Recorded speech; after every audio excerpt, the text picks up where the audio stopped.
Meus cumprimentos ao presidente Bruno Lamas, aos colegas que ainda estão no plenário, os que nos assistem pela TV Assembleia, os funcionários da Casa.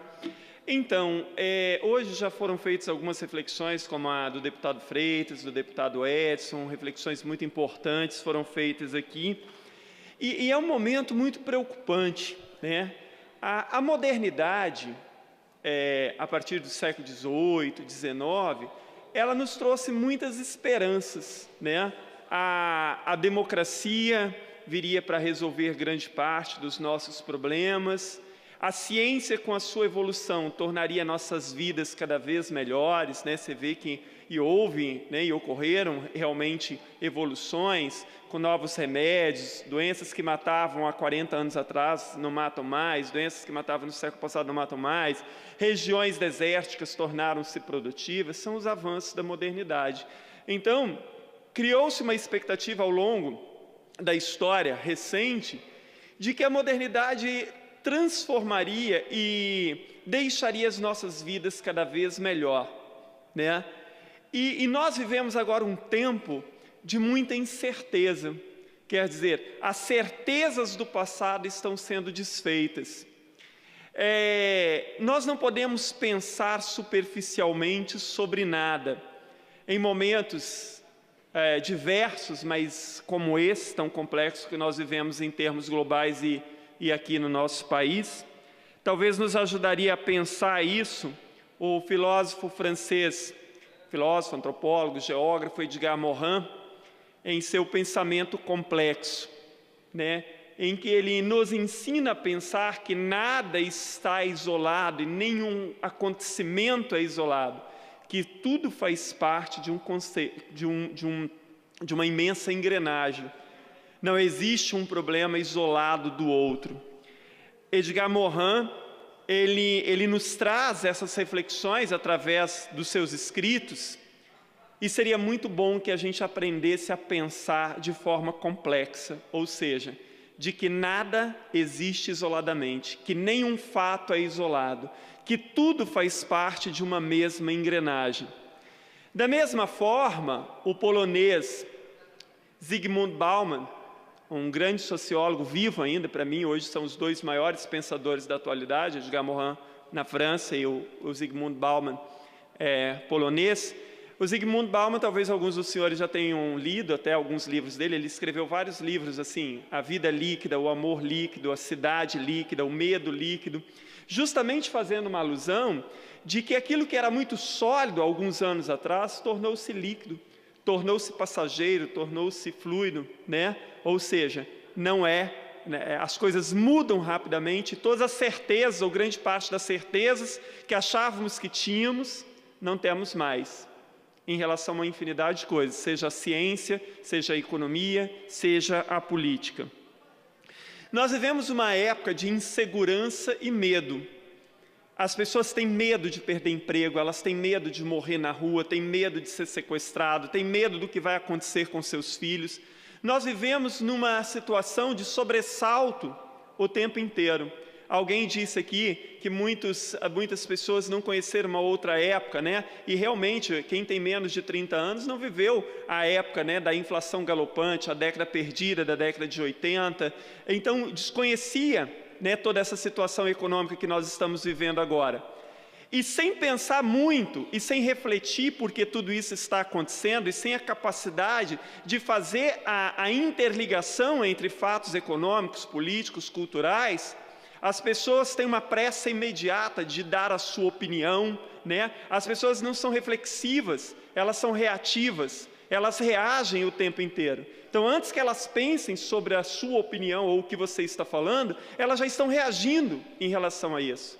E nós estamos criando um panorama, né, uma situação de debates superficiais e com muito ódio, com muito rancor, né? Com muita raiva o tempo inteiro. E isso nos cega, isso nos impede de fazer as reflexões necessárias. Um ser humano, ele não aprende tanto pelo discurso, ele aprende muito mais pelo exemplo. E hoje nós carecemos de exemplo em todos os lados no Brasil.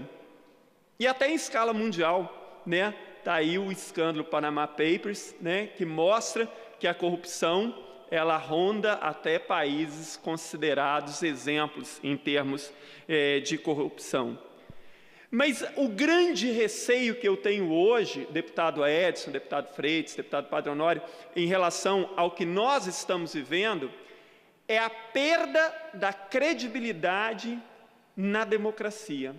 A democracia, ela apresenta uma infinidade de falhas, não existe democracia perfeita, nem aquelas democracias consideradas altamente maduras e exemplares, como a da Dinamarca, da Noruega, da Finlândia, nem essas são perfeitas. Estão anos-luz à nossa frente, mas perfeitas também não são. E quando a gente começa com esse discurso que eu já tinha dito na semana passada, de que ninguém vale nada, ninguém presta, etc., como é que principalmente os mais jovens vão continuar acreditando na democracia e vão continuar acreditando nas instituições? Nós temos um panorama hoje muitíssimo complicado e eu tenho refletido muito sobre isso o tempo inteiro. Existe um processo de impeachment em andamento. Eu acho que, pelos preceitos constitucionais, existe motivo para isso, mas você tem um presidente da Câmara e do Senado com 9, 10 processos já tramitando no STF. Eles não são mais investigados, são indiciados. Você tem, isso é verdadeiro, uma comissão do impeachment que tem realmente mais da metade ali está sendo investigado ou já foi indiciado. Nós temos entre o Senado e a Câmara hoje mais de 100 parlamentares ou investigados ou denunciados. Então, os mais jovens, quando olham para isso e pensam, então, essas são as nossas instituições, é nisso que eu tenho que acreditar. Então, esse seria um momento, porque existe uma parte boa em todas as instituições e em todos os partidos, deputado Edson. Então, talvez seja utópico o que eu esteja dizendo, talvez esteja, né, alguns podem até pensar que eu estou meio que viajando, mas, olha, seria então este o momento da parte boa que existe em tudo quanto é partido, se unir em prol da nação. Porque eu fico me perguntando quem efetivamente, a esta altura do campeonato, está colocando o país em primeiro plano, e não os projetos partidários de poder ou os projetos grupais de poder. Então, eu não consigo alcançar uma sinceridade verdadeira na maioria das pessoas, dos caciques envolvidos em tudo isso. Até porque muitos deles têm muitas contas a prestar na justiça.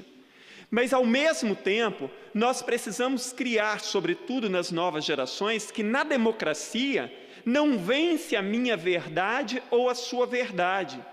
Que nós precisamos debater, nós precisamos dialogar, nós precisamos conversar. E desse diálogo, desse debate bem intencionado, colocando a nação em primeiro plano, pode nascer uma terceira ideia, uma terceira coisa, que não é a sua verdade nem a minha verdade, mas algo que nos vai beneficiar a todos, que vai beneficiar a nação.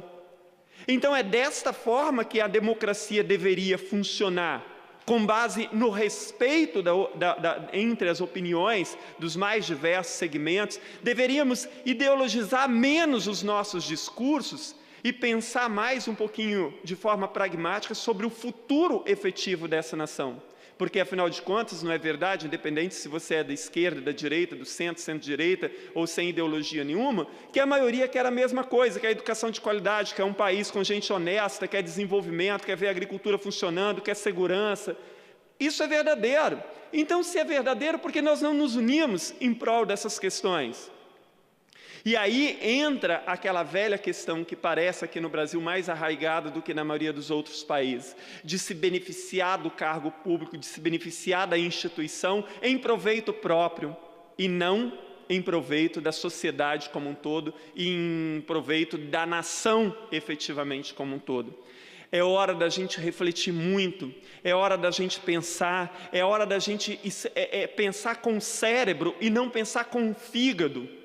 É hora da gente colocar a nação em primeiro plano. Eu não tenho respostas, eu não sou dono da verdade, nem nenhuma pretensão tenho sobre isso. Eu também, muitas vezes, me sinto perdido em meio a tudo isso, mas precisamos conversar mais, precisamos falar mais, precisamos debater mais e precisamos nos respeitar mais e colocar a nação em primeiro lugar, independente de qual seja a sua posição em relação a toda a situação que nós vivemos. Muito obrigado, presidente.